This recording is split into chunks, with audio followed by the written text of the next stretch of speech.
Good morning, ladies and gentlemen. I'm the Collector. A warm welcome back to MI6, the Merchandise Vault. Well, as you can see, white t-shirt, that can only mean one thing. This is my latest and final reflection video of the year.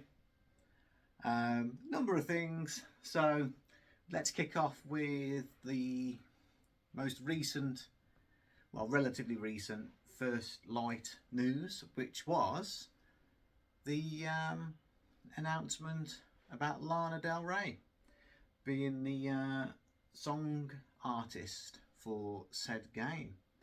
Now, I have heard of her. Me being me, I am hopeless. When I'm in the car, I'm always driving with the radio on. Very rarely have a CD on. So I don't really pay much attention to who's performing what song. I'll enjoy things, I won't, I'll change stations, so on and so forth. So it's always hit and miss whether I actually find out who it is, but I have heard her name mentioned. I've heard plenty of good things about her. I've not gone searching for anything yet, to be honest. But what I will be curious about, like with the movies, the song title comes out a few weeks before the film release. So whether they're going to do that with First Light, because they have registered the song, I forgot the name of the website now, but it's registered in her actual name and not the artist Lana Del Rey name. But the title of the track is there, First Light.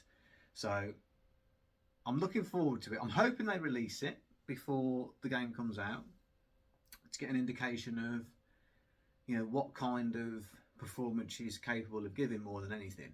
And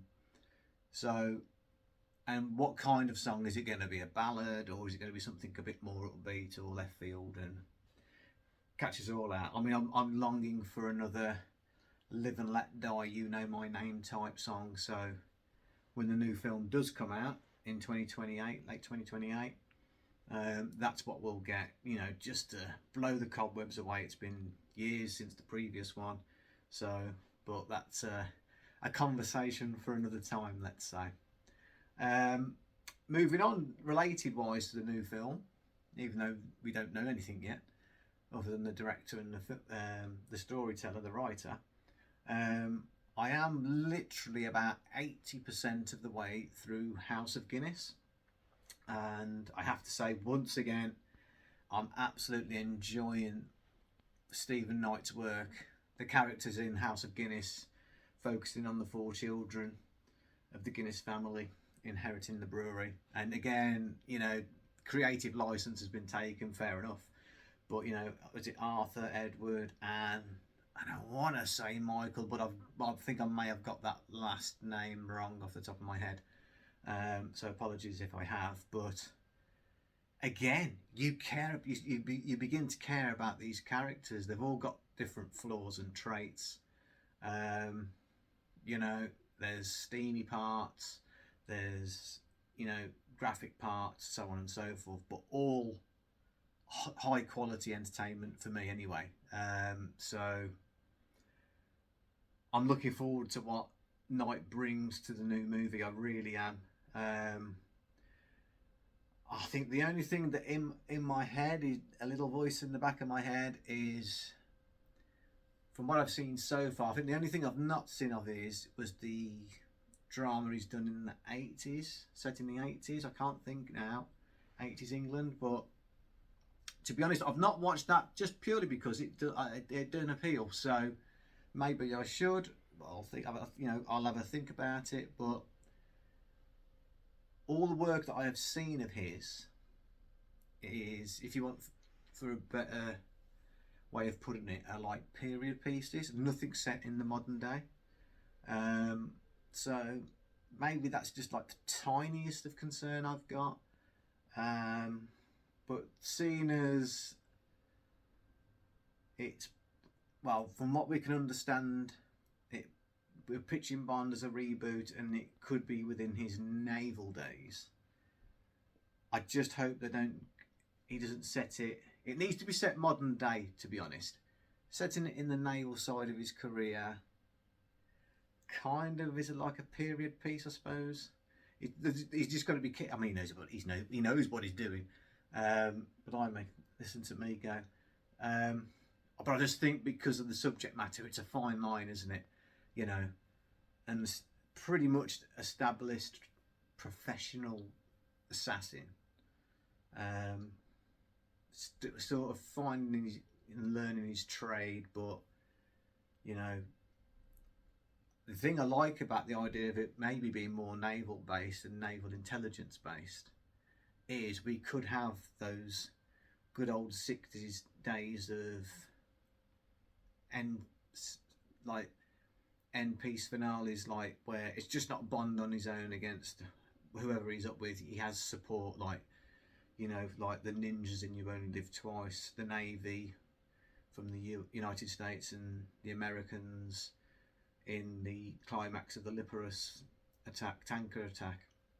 You know, a little bit more things like that. Good old spycraft as well, or you know, making mistakes in the spycraft kind of things. So if Night can bring that, that'll be great. And whoever this person is, and however many films they sign up for, and how quickly they turn each film around, it'll be interesting from him, from going from a naval officer to a 00. That would be fascinating and interesting. And assuming Stephen Knight hits it out of the park, which I genuinely think he will, I hope they keep him on retainer to write the next one. I really do, and we haven't even got this one yet. So that's planning ahead. But they've had enough time to plan ahead, like Marvel does with their phases. You know, you can plan out. I mean, I'd be surprised if there's nothing there in terms of a phase for Bond where you've got a movie quickly followed by, I don't know, a couple of spin-offs. However they're going to do it, and included in that, or on top of that, I hope they do. I do genuinely hope they do another Road to a Million, because the last format was much better than the first. Still finding their feet, I think, but a brilliant improvement. I thoroughly enjoyed it. Moving on from that, unfortunately, there have been 2 passings. We had the death of Cheki Kayo, I hope I pronounced that, the Turkish actor who played Defence Minister Dmitry Mishkin in Goldeneye, in Pierce Brosnan's first movie. And I liked him, I really did. Shame he had such a short amount of screen time, because he had a presence and a kind of a manipulative kind of way about him. I liked how he dealt with Urumov at that kind of defence ministry meeting in that grand room, and then obviously how he had that encounter with Bond and Natalia in the cell. I think he had some great lines, some great dialogue, so it's a shame they dispensed with his character as quickly as they did. And then, unfortunately, also we've lost Die Another Day director Lee Tamahori at the age of 75, I believe it was. Such a shame. I know it's one of those Marmite films, if you like. You either love it or hate it. Overall, I like Die Another Day. The 2 sticking points for me are probably most people's, but I've kind of softened on the one which is the invisible car. And the reason I say that is when it's first introduced in that abandoned tube station, you just don't see nothing at all. I think what they should have done is bring it in like how we saw it when it was being actually used by Brosnan, where you could see that kind of distorted glass, transparent glass effect of a car, but you had to be looking for it to really pay any attention and know it was there. I think that would have worked better than having basically, well, an empty space, wasn't it, until they did the visual effects. So I've kind of forgiven that because there was an article in a newspaper at the time, back in 2002, where there was this experimental tank, and it looked exactly like that special effect. I can't remember if it was a British prototype or an American prototype. And I was like, well, they do say a lot of stuff is set kind of 10 minutes into the future, if you like. So I can forgive that one. But the one I struggle to forgive, I really do, is the parasailing iceberg tsunami wave. Now, for me, the way I would have approached that, crikey, let me think. Because you don't necessarily have to see him land, but he'd got that chute, hadn't he? And with that drop, the way I would have done it, and I don't know why someone just said, that isn't working, let's reshoot it. You could just do it as a base jump, like they did at the Eiffel Tower in A View to a Kill. You know, as that cliff face starts to drop, he just leaps with the chute, and you know, there's like a shot of him, you know, going off. Don't necessarily have to see him land. And I'd have just left it at that and done it like that instead of what we got, because it didn't do the film any favours, and it didn't do Brosnan any favours, did it? Let's be honest, and it certainly didn't do the director any favours. And I know CGI back then it hadn't long arrived on the scene. They kind of, I would have guessed, thought, you know, let's just push that boundary a bit more. I know there's an interview with Lee on there pretty much testifying to that fact. Yeah, I think overall, other than that, I enjoyed it. The one thing I would say that was a shame they didn't exploit a bit more of was, for the time, and even, well, maybe up until Casino Royale, with the torture of Bond and Le Chiffre, that infamous scene, when we've seen Brosnan's Bond incarcerated in a North Korean camp for the best part of a year and a half. Like, you would have mental scars and flashbacks, surely. And it's just a shame there weren't more flashbacks peppered through the movie, showing Bond struggling just to readapt back into his irregular lifestyle. Like the bit when he escapes the MI6 rig, and he goes into that hotel in Hong Kong, and you have the whole shaving scene, getting back into his kind of suited armour, if you like. That there wasn't the odd flashback of what he'd been enduring, just to kind of, you know, show you that this guy has been through it. Maybe like scenes that weren't in the title sequence. I think that would have worked really, really well. And then, like I say, just peppered throughout the film, and then maybe just sort of lost and forgotten about final act kind of thing. But, you know, it is what it is. But yeah, so both to Checky's family and to Lee's family and friends, you have heartfelt condolences and best wishes to you all. Now then, the next thing. The interview with my lovely wife. I hope you enjoyed it. I know I said it in the video at the time. I'm finding my way with the whole interview thing. I think it went well. Maybe I should have some notes, but I don't want to be kind of hamstrung to a script, a set of rules, so on and so forth. So we will see about that. Looking forward to doing them though. It's going to be good fun. I want to give a shout out, because I said I would. I'm a man of my word. I want to give a shout out to Paul.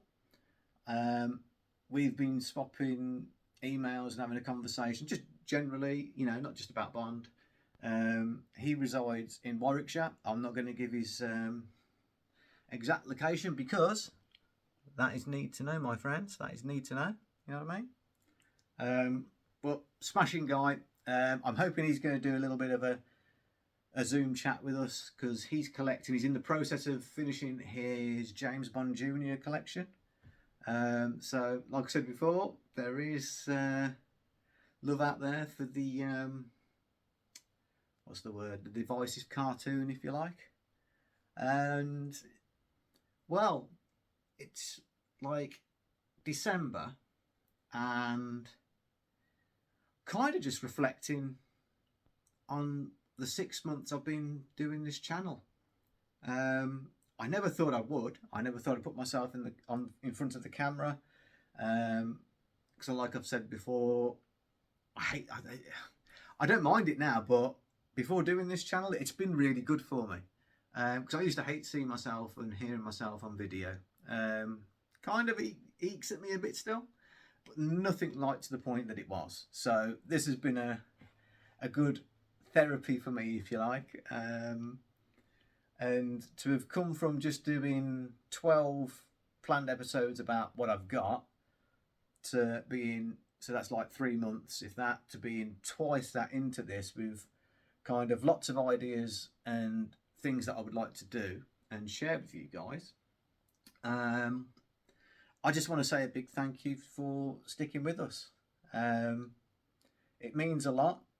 You know, I don't have the world's biggest audience, medium-sized audience. I just have whoever's willing to let me ramble on for a little bit about a franchise that I dearly love. And if you are watching this, you obviously dearly love too. We all come at it from different angles, whether it's the fashion, the collections of figures and models and so on. I'm not saying toys or dollies like my wife and daughter, or whether it's like the travel side of things. I love hearing and reading all about it. I really, really do. So I just want to say a big, big thank you. And then the final thing I want to say is the obvious, really. With this being the final one, as in a reflection video, this is my chance to wish yourself, your loved ones, your family and friends an absolutely wonderful Merry Christmas. And I wish you all a happy and most importantly healthy new year moving forward into 2026. That being said, this has been The Collector. I hope that you will join me next year. This isn't the final video of the year, obviously.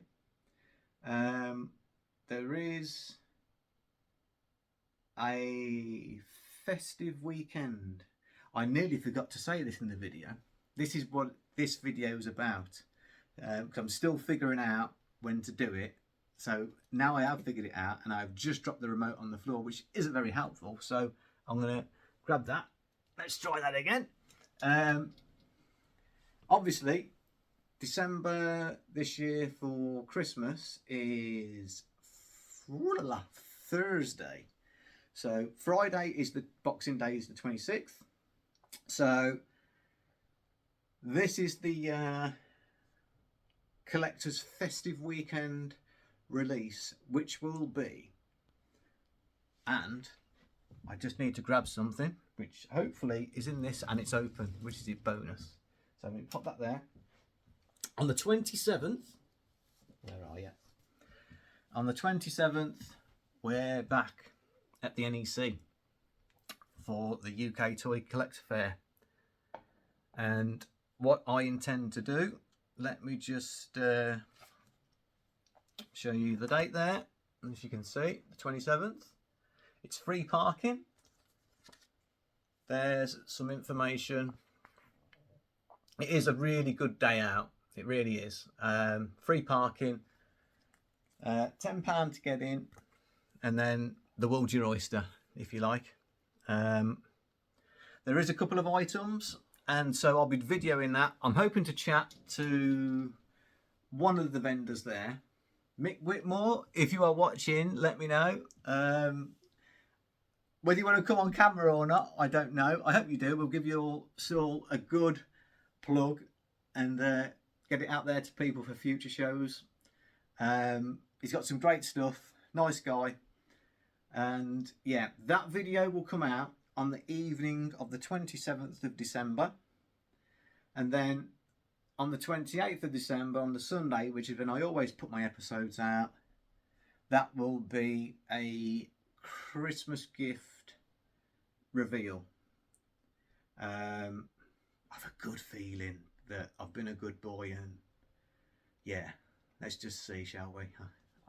I only asked for one thing in particular, and I don't normally, to be honest. I'm more than happy with everything that I've got. I very rarely anchor for something, but I made a promise on this channel and to myself a number of weeks ago, so let's see if it plays out. I'm hoping it does.